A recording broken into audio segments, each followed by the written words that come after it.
¿Cómo manejaría la situación de una pelea en el que resulta que una es la acusadora en decir tú eres la consentida, o a ti te tratan mejor, o a ti te dan tal cosa porque todo te lo dan?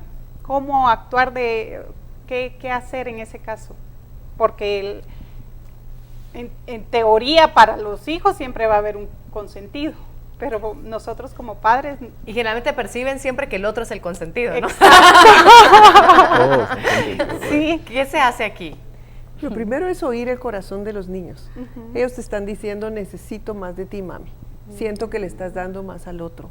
Y es muy importante para, otra vez, prevenir las peleas entre hermanos, tener tiempo para todos juntos, pero también tener un tiempo individual para cada uno, que no tiene que ser 3 horas, sino pueden ser 10, 15 minutos cada día en los que yo voy a estar solo con él, solo con ella, y ahí vamos a hacer ese vínculo estrecho que le va a dar la percepción, yo también soy importante.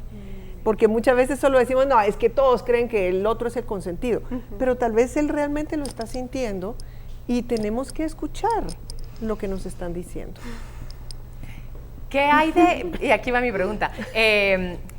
Cuando están muy enojados, a veces usan palabras que ven en televisión, tengo que decirlo, en caricaturas. Por ejemplo, me he dado cuenta que usan mucho en caricaturas, en series, en lo que sea, el odio. La palabra odio ahora es muy fácil. Te odio, odio, ¿no? Los cacahuates, odio, no sé qué. Y usan la palabra odio con mucha facilidad. Y cuando ellas la replican para mostrar en un momento en que están muy enojadas, ¿cómo manejas eso? ¿Cómo les pones? Dijiste que hay palabras que no se dicen, hay cosas que no se dicen. ¿Se prohíbe este tipo de expresiones? ¿Se les dice no lo dices? ¿O espera a sentir realmente eso para mencionarlo? ¿Cómo lo manejan? A mí me choca mucho, honestamente. ¿Cómo lo manejo? Yo te diría que lo que no debes hacer es decirle, tú no puedes odiar a tu hermana. Porque en ese momento ella está sintiendo realmente un rechazo muy fuerte por su hermana. Sí. Que seguramente no es odio, es un enojo muy fuerte. Entonces, lo importante es aprender a darle el nombre correcto a la emoción.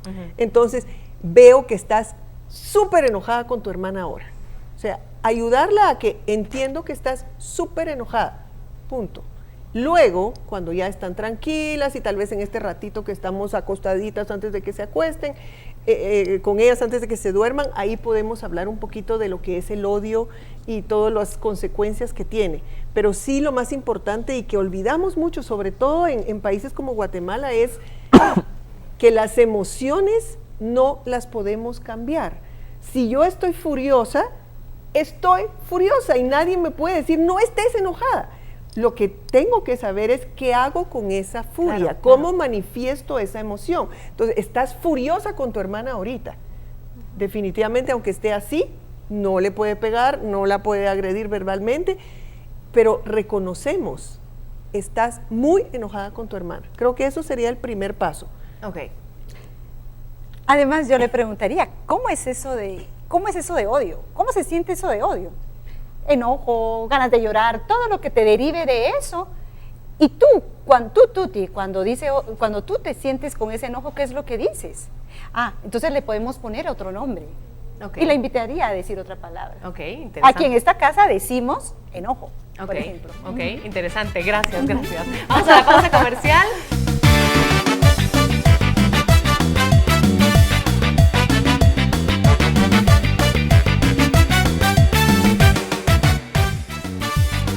Al volver. Y el que es más fuerte va a lastimar y va a tener que medir su fuerza y aprender a hacerlo y disculparse. Y el que es más débil va a tener que aprender a defenderse. Golpean, no vengan con la queja conmigo, porque ya ellos saben. Equidad con los hijos, hay que tratarlos por igual.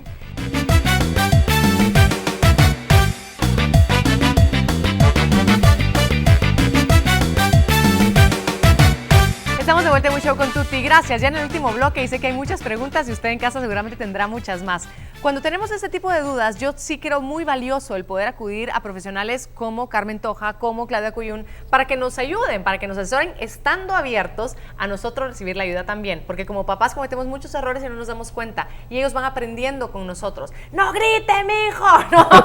Y uno está pegando el gran grito. Sí, nos pasa. Regreso nuevamente con los papás. Voy a empezar ahora contigo, José, para hablar de las peleas físicas. Ya pasamos a otro nivel, por favor. Pues con lo mismo que había preguntado la última vez, es que comienzan jugando, pero a veces pues del juego se lastiman físicamente, o sea, y se enojan, aunque estuvieran jugando. Entonces, pues eso es cómo se maneja eso, porque el otro se enojó, pero estaban jugando, al final de cuentas se cayó, estaban jugando caballito y se cayó. Y la otra es cuando sí se están peleando de verdad, que no estaban jugando, sino que se están peleando, es si se pueden dar un mal golpe, porque mi hijo es muy grande y tal vez él solo quiso empujar así y paró la gorda en la otra esquina y se lastimó. Entonces, pues esas son mis dos, cómo manejar una cuando están jugando y el otro se enoja porque se lastimó, porque no estaban peleándose, pues, y la otra sí se estaban peleando, pero ¿qué hacer si se dan un mal golpe? O sea, que se fue sin querer, no sé. Parte de ser hermanos y parte de la convivencia, y les va a pasar entre hermanos, y esa es como la práctica, la experiencia que los va a ejercitar para llegar al colegio y que lo van a vivir en el colegio también.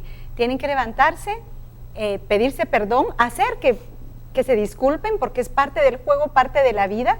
Como en la vida a veces nos vamos a lastimar en una interrelación y vamos a tener que pedir disculpas y ser disculpados y seguir adelante. No puedes evitar que jueguen y que se lastimen, que a veces salgan lastimados por jugar, y esto lo pongo paralelo a una relación, ¿verdad? En que nos relacionamos y a veces lastimamos y nos lastiman. Y en el otro en que van a pelear también y que uno va a tener más fuerza que el otro, y el que es más fuerte va a lastimar y va a tener que medir su fuerza y aprender a hacerlo y disculparse, y el que es más débil va a tener que aprender a defenderse y asumir sus técnicas de salir corriendo, de protegerse, de saber cómo protegerse en la vida. Hay que ver los dos lados, los dos lados. Entre hermanos es así, el mayor, el menor, el de en medio, el tercero, todos van asumiendo y van haciendo como ese balance en la vida de aprendizaje que los lleva posteriormente al colegio y al mundo, ¿verdad? Entonces ese aprendizaje de convivencia en el que juegan los padres, una importancia tan grande del saber relacionarse, del saber las reglas, de pedir perdón, del saber convivir. Ada, voy con tu pregunta. Así es.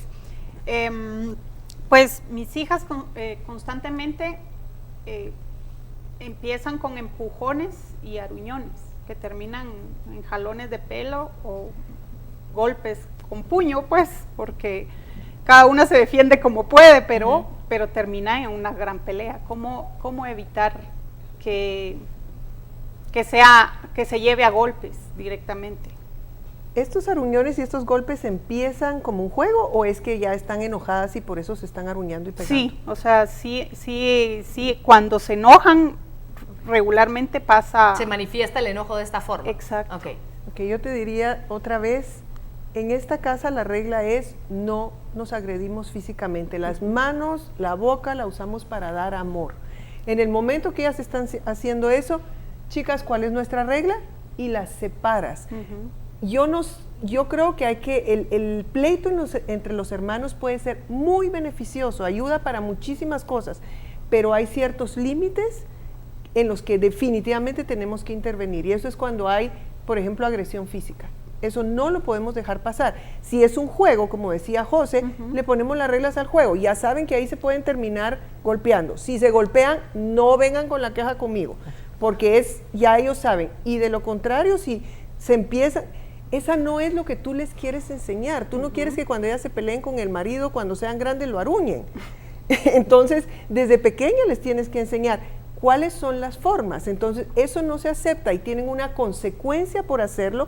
Y luego, ¿de qué forma lo podemos hacer en vez de eso? Con ese caso específico, yo te quiero preguntar también porque digamos que hay momentos que generalmente los grandes son los que agreden a los pequeños o los molestan y están, y el pequeño no quiero, y ese otro sí, no quiero, que de repente la única forma de zafarse de eso es con un golpe. Y uno por dentro dice a veces, se lo merece, ¿no? ¿En serio? Sí, ¿cómo manejas esos golpes? Porque entonces la otra, me pegó. Yo, ¿por qué le pegaste? Porque me estaba molestando, le había dicho que no. ¿Cómo manejas se logró defender de la mejor manera que pudo, pero no es con el golpe? ¿Cómo lo manejas? Pienso que tiene que aprender, en primer lugar, que el golpe no se acepta, aunque me estén sacando de mis casillas. Y creo que en un país como Guatemala lo tenemos que enseñar desde pequeños. Con golpes no resolvemos ninguna situación. Entonces, aunque te hayan sacado de tus casillas, no es la solución. Okay. Las dos tienen una consecuencia. Okay. Y después, como te digo, hablar. ¿Qué fue lo que te molestó? Es que lo que me molestó es que va de pedirme algo. Ok, y a ti es que yo quería que jugara conmigo. Ok, tú querías jugar con ella y tú querías seguir jugando esto. ¿Qué podemos hacer para solucionarlo? Okay. Tú te quedas jugando otros 15 minutos solita y después vienes y juegas con ella. Okay. Otra vez, no se trata de lo que pasó en sí, sino lo que hay atrás. Ya. Voy con otra pregunta más. Mi duda es que muchas veces cuando ellos están peleando, empiezan a gritarse. Uno les dice que no griten, no paran de gritarse y entonces empiezan ya a agredirse. Entonces ya uno empieza, se acercan como para meterle una manada, un pellizcón, y el otro obviamente pues está más molesto y ocasiona más pleito. ¿Cómo podemos manejar eso? Okay. Yo pienso que en este caso debes de separarlos. No están en el momento de solucionar el problema. Si se están gritando es porque en ese momento no pueden ni siquiera dialogar. Sepáralos y darles un tiempo fuera, 15 minutos, media hora, y después los reúnes para hablar y ver qué fue lo que pasó. Eso. Porque se están escalando. Escalando significa una escalera, van subiendo escalones y ya se van a pegar. Entonces no es el momento del diálogo. Les podemos dar esta herramienta porque eso es si estamos nosotros presentes, pero cuando no estamos presentes, ¿qué hacemos? O sea, ¿quién nos separa? ¿Quién tiene esa autoridad para hacer eso? ¿Cómo les damos esa herramienta para que ellos solitos digan, nos estamos gritando? Este es claro que es el ideal, es carta Santa Claus, yo lo entiendo. Para que ellos solos entiendan cómo autorregularse y separarse antes de pasar a más. Esto es muy interesante y muy lindo que tú lo hayas preguntado, porque a nuestros hijos les podemos enseñar a leer su cuerpo. Cuando nosotros nos enojamos en general, pues sentimos nuestro corazón que palpita más rápido, sentimos la cara hirviendo. Si nosotros prestamos y les enseñamos a nuestros hijos a reconocerse, y ellos saben reconocer su cuerpo, pueden alejarse. Cuando tú sientes, hijo, que estás temblando, que tu corazoncito se agita, sentís hervir tu cuerpo, aléjate, corre. Sepárate de tu hermano antes de pegarle. De verdad, hacerlos conscientes de sí mismos. Yo recuerdo que en este programa una vez enseñaron un termómetro, algo así como el termómetro. Hacer esta conciencia en los hijos, si lo hacemos desde pequeños, tiene sentido. Pero lo que pasa es que no los enseñamos ni a leer su cuerpo, ni a leer sus emociones, ni a expresarlas. Los contenemos hasta que explotan y llegan a los escalones. Bueno, conclusiones, nos quedan un par de minutitos. Gracias a los papás por habernos acompañado y a Carmen y a Claudia. Voy a empezar contigo, Clau, para tus consejos finales, para quienes hoy estamos felices de haber tocado este tema y con unas buenas ideas ahora para aplicar. Gracias, Tuti. Bueno, conclusiones y recomendaciones. Amor. Para solucionar los pleitos con amor, con mucho autocontrol de parte de los padres, información, equidad con los hijos, hay que tratarlos por igual. Información, amor y equidad, para mí esas serían las conclusiones. Gracias, Claudia. Carmen. Creo que hay muchos puntos, pero lo importante es que todos queremos una familia armoniosa. Y para tener armonía hay que trabajar en eso. Muchas veces les echamos la culpa a los niños, es que son repeleoneros, pero ¿qué estamos haciendo nosotros como papás para enseñarles a resolver el problema? Entonces, creo que lo primero es ver el conflicto como una oportunidad para que ellos aprendan habilidades sociales. Obviamente el amor y lo que decía Claudia, luego no permitir estos escalamientos, sino intervenir de inmediato. Si vemos que ya se están agrediendo verbalmente, intervenir, pararlo y poner una consecuencia. Ok, importante. Y vernos en el espejo como papás, claro, para saber qué les estamos modelando a ellos, de qué manera nosotros resolvemos los conflictos de ellos también. Leí, y con esto quiero concluir, hace un tiempo un escrito, no me acuerdo qué era, un libro seguramente, y decía que muchas veces el problema más grande es que los papás no sabemos lidiar con la frustración nuestra que nos causan los pleitos de los chicos. ¿Cómo pretendemos que ellos lidien con su propia frustración si nosotros no les modelamos la manera de hacerlo? Mira qué difícil. Pero ojalá, en eso estamos todos y estoy segura que todos lo hacemos con todo el amor del mundo. Gracias nuevamente por estar con nosotros y a ustedes por acompañarnos siempre. Hasta la próxima.